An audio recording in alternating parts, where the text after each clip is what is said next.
So I'm sat here, coming up with brand new ideas for what to eat for the week, and realising just how difficult this has been for Demetra to do for the past 3 years. I mean, it's not like we've never eaten the same meal twice, but it's never felt like we've eaten the same meal twice. There's always been enough of a gap that it's been nice and, oh, we've not had this for a while. I don't know how she does it. I don't know how many meals this woman can cook. Her repertoire must be very impressive. I've been underestimating how hard this is all this time. I'm just at a loss. Time to bring out the big guns. These are books that I bought years and years ago with the intention of doing this, learning to cook, but never quite got there. Now, let's crack them open. Antonio Carluccio's Simple Cooking. Look at this, it's even got a larder. Things that you should have in your larder. I don't know if I've got the room for a larder. Larder da. Luxurious extras. Speck. Vinegar. Anchovy. I've got anchovies. I've got parmesan. Oh my god, I've got a larder. Okay, can stick that on the shopping list. While we're here, we might as well do our shopping as well, because we can have a look through the recipe books, do the meal plan, and then do the shopping. This is going to be like a weekly little adventure, this. I'll set aside half an hour. It'll be great. Tesco deliveries. I've been looking for weeks and months, and I've had to go and stand in the shops with all the rest of the plebs catching bloody viruses. We'll go with the cheapest one, obviously, between 4 and 5 p.m. We'd better just check the Premier League schedule. So, I've had a quick breeze through Carluccio's book, and it seems pretty alright. So what I'm going to do is check through my cupboards and see what we've got and what we need. So, the larder ingredients: salt, pepper, with the first 2 out of 2. Sugar, olive oil, yes, wine vinegar. Of course we've got some wine vinegar, bought some of that the other week. White wine vinegar. Onions, yes. Garlic, yes. They live right the way down here. I've got 1 onion. It's the first item for our shopping list. Need more onions. Some breadcrumbs. Okay, we should be writing this down. This is a fantastic feature, this, look. Search with a list on Tesco's. Onions, breadcrumbs. You type your items in there, look, and then just boom. Tesco brown onions. Kaplow. Does it go to the next one after that? Ha ha ha ha ha. What does he mean by breadcrumbs? Those, I guess. Cool, I'm sorted. Next item on his list in the larder: pancetta, or ordinary bacon. Let's go all out and get some guanciale, which is like the cheek meat. That's what you're supposed to use for carbonara. But we'll do a carbonara. That's going on the list. Potatoes, yes. 1 can of beans in brine. I think I'll skip that one, thanks. We need tomatoes. Yes. Some chicken stock cubes. I really don't know what's in my own kitchen. This is not my area. I'm not allowed in here usually. I put all my pasta in jars and I don't know the difference between risotto rice and normal rice. I think it's more white than normal rice. This isn't the easiest way. Yeah, we'll buy some risotto rice, whatever. On to another corker. Gordon's World Kitchen. Love a bit of Gordon, I do. In here, we've got a chapter. American, hamburgers and all that. Greek, page 58. Now, for those of you who don't know, my fiance is Greek and my little baby is part Greek. Greek cooking is delicious, but I've never tried. Tara masalata with homemade pita. Tara masalata I've eaten. I love tara masalata. Homemade pita. I don't know if this is like advanced level food cooking, but I suppose if you don't try, you'll never know, do you? Should we do it? We'll stick the ingredients on and we'll give it a try. Homemade tara masalata. Oh, she'll be dead impressed with me. I might have to cut this out of the video and cook it and then post. Oh, it's not going to work, is it? I hope you're happy with me anyway. We'll make some tara masalata. I'll try it. What's the worst that can happen? Doesn't turn out very nice. We'll get better. We'll improve it. Yeah, we'll do it. Come on. Let's get the ingredients on there. So, 2.5 thick slices of white bread. I need bread anyway, so let's get some bread. Whole milk. I need milk anyway. Good. Cod roe. I should probably mention at this point, for people who are watching and thinking like, I don't do any of this. This isn't like how I do the shopping and all that. Part of the idea behind all this that I didn't mention was I work in the waste industry. And I am sort of conscious because of that, of the waste hierarchy, you know, like eliminate creating waste, reduce, recycle. And it does, like when you work in the industry, it does kind of play on your mind and you think about it a lot. That's why I always make a point to wash out the jars and separate waste and all that. And I'd really like to reduce my food waste because, to be honest, living by myself now, that they're living in Greece for a little while, the first week they were gone, I tried to eat everything from the cupboard. I didn't go out shopping, I didn't buy anything, but the amount I threw away was ridiculous. I realised that without having a good plan and knowing when I was going to cook. I wasn't knowing when I was going to eat. I wasn't knowing when I was going to cook, what I was going to cook, when things were going off. I was looking through the fridge and going, oh, that'll do, that's easy. So I think part of the idea behind all this is to have like a solid plan, a solid foundation in place, so I can buy the amount I need, know when it's going to go off, plan around that, and hopefully reduce food waste doing that. That's the plan, that's the idea. So I'm probably making it more difficult than it has to be, but I certainly think that you know, if you are one of these who just goes to Tesco's once every 2 weeks and does a big shop and buys everything, I'm sure that you throw away a lot of food waste as well. So it might be something to consider. Give it a go. You know, I'm not one to preach it yet, but whatever. If you take something away from it, then that's positive, isn't it? Pita bread, strong white flour, okay. Ooh, I've just had an idea. I'll make some flapjack. It's been a while since I've made flapjack. I should be writing this down somewhere. Carbonara, flapjack. I need to buy some things, and it's not like expensive. This is an investment. We're investing in our ability to cook. Sometimes it can be a little bit off-putting, spending money. A lot of people, if they're getting into something new, will go out and buy all the best equipment. I recently got into tennis, for example, and the first time I went to play tennis with my mate, I'd never played before, and he brought his sister's racket for me. I wasn't pink or anything like that, so there's no problem, but he brought his sister's racket. I gave it a go, really enjoyed it, and I was pretty bad, but we play squash together. So I'd held a racket before, played racket sports, and we're really competitive. So I went to play tennis the second time, and again, like, once you start playing a few good shots, and I'd watched a lot of tennis, so I knew the theme of the game and how it's supposed to be played. And that was really, really intoxicating, that feeling of like, I've played a few good shots, I've won a few points, let's get better. Then I went out and bought a racket, beginners, and a pair of tennis shorts, because I didn't know anywhere to put my balls. Tennis balls.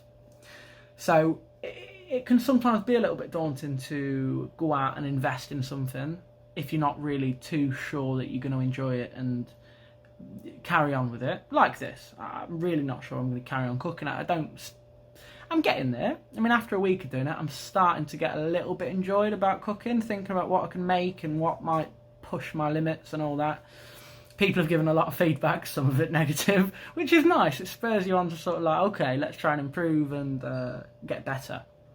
So it can be really daunting to try and spend a bit of money to do that. We're not spending a lot. I want to buy like a juicer and blender, whisk or whatever, something like that. Yeah, sometimes it's best just to dive in. If it's not a big investment, just do it. I mean, if it's a new hobby or a new sport or something like that, what's the worst that's going to happen? You're going to lose 50 quid, 100 quid or something like that. You're not going to miss it on your deathbed. You're not going to be on your deathbed thinking, I really wish I had that 50 quid that I bought on a tennis racket that I only used 3 times. I've been played tennis about 10 times since, so I really do enjoy it, which is good.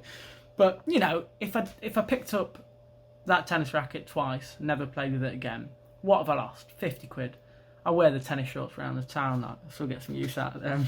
We recently, before my missus went away to Greece, did a big like tidy up week where we went through each room and threw away a load of stuff. You know, that classic box that everybody's got in the house with all the medical supplies, checked everything that had expired, threw it all away, bandages go out of date, get rid of them. Went through the classic drawer that everybody's got filled with cables, you know, cables that go to like 1990s fax machines that you've never owned, no device built in the last 15 years uses this type of weird odd connector. Threw all that away. And the weird thing is, it was difficult. But what if we need to connect a 1990s HP fax machine up? Good God, that would be lost. So that was quite cathartic. But she wanted to get rid of the cookbooks that I'd bought years ago and never learnt to cook. So look who's laughing now. I was right. Good job we didn't, eh? We're doing some colour coding. Oh, look at that. Oh, it's so professional. I want to buy an orange juicer. What else did I want to buy? What do I need for this? Food processor. The recipe calls for a food processor, and on one hand, my missus has been asking for a food processor for ages, and I've always been like, we can't spend money on a food presser right now. So she's going to be happy that I'll buy a food presser. So on the other hand, she's not going to be happy that I've just, you know, at first sight of a new recipe, oh, it needs a food presser, I'll just buy one overnight shipping. Maybe she might ask why my needs surpass hers.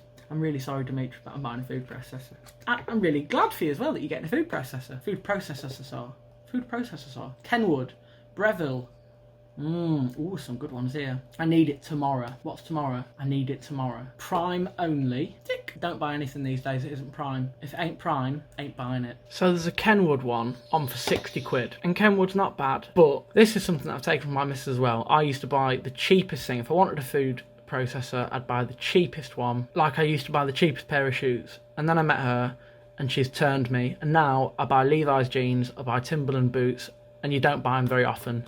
They last an absolute lifetime. So I think we should probably get the Philips one. Oh, it's out of stock. No. The Kenwood one is the only one that is in stock. So we're just going to have to buy that. It's the only one that I can get by tomorrow and it's in stock. Whatever. Dink. Done. Here tomorrow. God, we're living in the future. While I would love to attempt to cook a good moussaka, I am definitely not at this skill level just yet. Okay, I think I found another one. It's going to get a nice little colour-coded tab on it. Paella with chicken and chorizo. Seems pretty simple. Let's go for this. If it wasn't already apparent how little I know about what goes on in a kitchen, more specifically my own kitchen, I've been told by Demetra to cancel the order for the food processor because we own one. She directed me to where it lives in the kitchen, and sure enough, there is a food processor in a cupboard there. Can't wait to see what more I find out about my own kitchen. Fantastic. So this has taken an absolute age. I've looked through all my cookbooks, I've looked some recipes up online of things that I know that I like eating and that I think I'd be able to cook, and I've produced a list of all the ingredients I need. I've checked through all the cupboards, I've been back and forth, and I've made my list now. I just need to add it all to my basket on Tesco's and sort out mid-delivery for tomorrow. I'll not ruin the surprise for all of them, but I've got a plan in place, and then what we'll do is when the ingredients come, we'll put it all away in the fridge and in the cupboards and check all the dates, and then I'll stick it up on my fridge board, and we might have to move around a few of the meals. Croissants, I've got some croissants for breakfast one day. If they're a little bit, you know, they need to be quite fresh, so we might have to move that to Monday, Tuesday. I'm sure it'll all work out. I've been doing this so long that it's now got a red warning saying like, you're getting close to your checkout limit, sunshine. It's getting very close. Like when I first saw, you know, you've got 2 hours to do that. So I've been almost 2 hours doing this. Never mind, I'm almost at the end. I'll finish in time. This is the part where they try and sell you extras. Look, oh, we reckon you might like some of this as well. Do you want some? Look at what they're trying to hawk me, man. Try to hawk me some bloody crisp Pringles and all. Ah, come on, I'm over that, man. I'm not that guy anymore. Sorry. How much? Check out how good the little rubber on this is. Look at that. Oh, fantastic. Whoop. There we go. That is, for now, you've got this. The meal plan for next week. Check it. The Tesco man spin. It's Father's Day. I've got my comical this came in the post as a present. Now the dog is rooting around in the shopping because he's looking for something. I wonder what.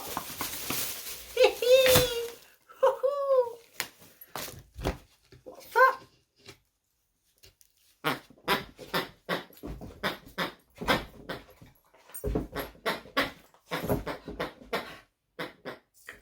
Go on. Huh?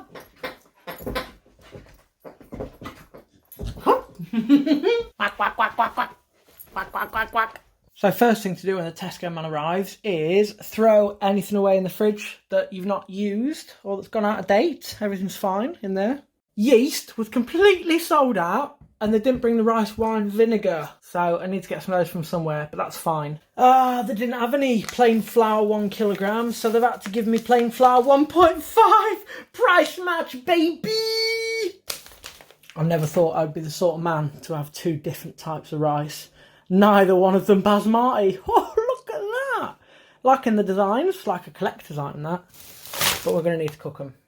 So one of the issues I had last time was, can't remember what I was cooking. Maybe the Caesar salad. I had a pack like this in the freezer and I tried to take it out and I wanted like 2 and they were completely frozen together. But we've got a solution. Boom! Problem solved. Split them into freezer bags, stick them in. Oh man, this is starting to feel organised. Sorted! Lovely! We've got vegetables, we've got yogurts and cheese, we've got lunch, we've got meats. Yeah, rocking it.